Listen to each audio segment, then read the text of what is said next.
Hello friends, எல்லாருக்கும் வணக்கம். இன்றைக்கி நம்ம நிக்கிஸ் கிச்சனில் குட்டீஸ்லேருந்து பெரியவங்க வரைக்கும் எல்லாருமே விரும்பி சாப்பிட்ற மாதிரி நல்ல டேஸ்டான hotel style chilli chicken recipe எப்படி செய்கிறதுன்னு பார்க்கலாங்க. சில்லி சிக்கன் செய்கிறதுக்கு முதல்ல நம்ம சிக்கனை மேரினேட் பண்ணிக்கலாம். அதுக்கு ஒரு பவுலில் 400 கிராம் போன்லெஸ் சிக்கன் எடுத்திருக்கேன். நல்லா வாஷ் பண்ணி இதில் சேர்த்துடலாம். அடுத்ததான் இதோட 2 table spoon cornflour, 1 table spoon அரிசி மாவு எடுத்திருக்கேன். அரிசி மாவு சேர்த்தா தான் நல்லா மொறுமொறுன்னு இருக்கும். 1 டீஸ்பூன் இஞ்சி பூண்டு விழுது. அடுத்ததான் இதோட ஒரு முட்டை, இதையும் சேர்த்துடலாம். 1/2 டீஸ்பூன் மஞ்சத்தூள், 2 டீஸ்பூன் காஷ்மீரி மிளகாய் தூள், 1 டேபிள் ஸ்பூன் மல்லித்தூள்,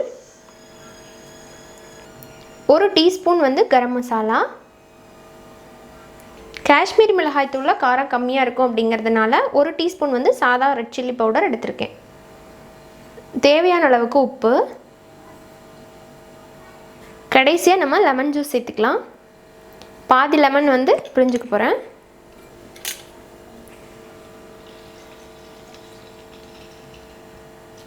இப்போ இது எல்லாத்தையுமே நல்லா மிக்ஸ் பண்ணி விட்டுடலாம்.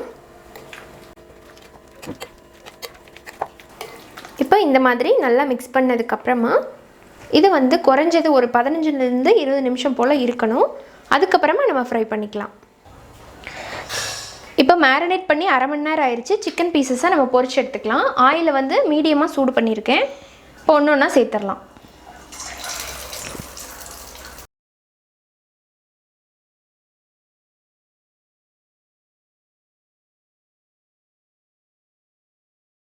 இப்போ சிக்கன் பார்த்தீங்கன்னா ஒரு சைடு நல்லா ரோஸ்ட் ஆகிருக்கு. திருப்பி போட்டுக்கலாம். இதே மாதிரி திருப்பி திருப்பி போட்டு நல்லா கிறிஸ்பியாக வர்ற வரைக்கும் இதை நம்ம பொரிச்சு எடுத்துக்க போகிறோம். இப்போ சிக்கன் நல்லா 2 பக்கமும் ரோஸ்ட் ஆகி நல்லா கிறிஸ்பியாக வந்திருக்கு. இப்போ இதை எடுத்து நம்ம வெளியே வச்சுட்டு அடுத்தடுத்த பீஸை நம்ம இதே மாதிரி போட்டு பொரிச்சு எடுத்துடலாம். சிக்கன் எல்லாத்தையுமே பொரிச்சு எடுத்தாச்சுங்க.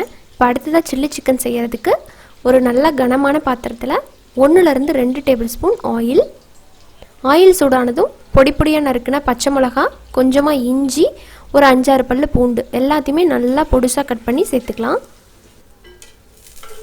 இதை 1 நிமிஷம் போல் நல்லா வதக்கி விட்டுக்கலாம். அதோட ஃப்ளேவர்லாம் நல்லா இறங்கணும். அடுத்ததாக ஒரு வெங்காயத்தை நான் இந்த மாதிரி க்யூபாக கட் பண்ணி எடுத்துருக்கிறேன். அதையும் சேர்த்துட்டு ரொம்ப வதக்க தேவையில்லை, லைட்டாக வதக்கினா போதும். இப்போ அதோடவே ஒரு அரை குடமிளகா, பெரிய குடமிளகாயில் அரை குடமிளகா மட்டும் எடுத்து கட் பண்ணி இந்த மாதிரி சேர்த்துக்கலாம். இது சாஃப்டாகிடக்கூடாது.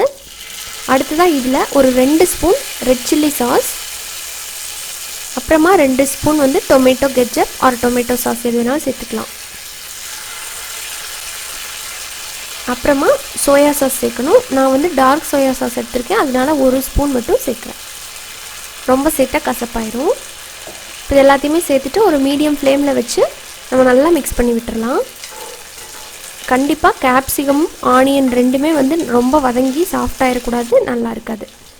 இப்போ ஓரளவுக்கு இந்த மாதிரி நல்லா வதங்கினதுக்கப்புறமா இதில் ஒரு 2 டீஸ்பூன் அளவுக்கு கார்ன்ஃப்ளவரை நல்லா கட்டி இல்லாமல் தண்ணியில் கரைச்சி எடுத்து இப்போ இதில் சேர்த்துக்கலாம்.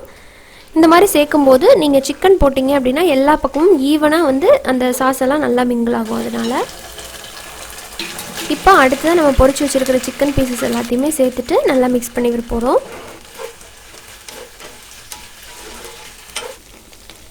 இப்போ பாருங்கள், நம்மளோட சில்லி சிக்கன் யம்மியாக ரெடி ஆகிடுச்சு. இப்போ இதில் கடைசியாக உங்களுக்கு வேணும்னா பெப்பர் பொடி சேர்த்துக்கலாம். நான் பெப்பர் போடலை. உங்களுக்கு வேணும்னா பெப்பர் தூள் சேர்த்து நீங்கள் இறக்கிக்கலாம். கடைசியாக ஸ்ப்ரிங் ஆனியன் இருந்து இறக்கணும்னா ரொம்பவே நல்லாயிருக்கும். அவ்வளோதாங்க, சூப்பரான சில்லி சிக்கன் ரெடி. கண்டிப்பாக நீங்களும் இதை ட்ரை பண்ணி பாருங்கள். ரொம்ப ஈஸியான ரெசிபி தான்.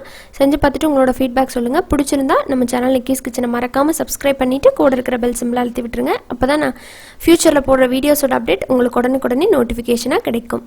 இன்னொரு இன்ட்ரெஸ்டான ரெசிபியோடு உங்களை மீண்டும் சந்திக்கிறேன். நன்றி, வணக்கம்.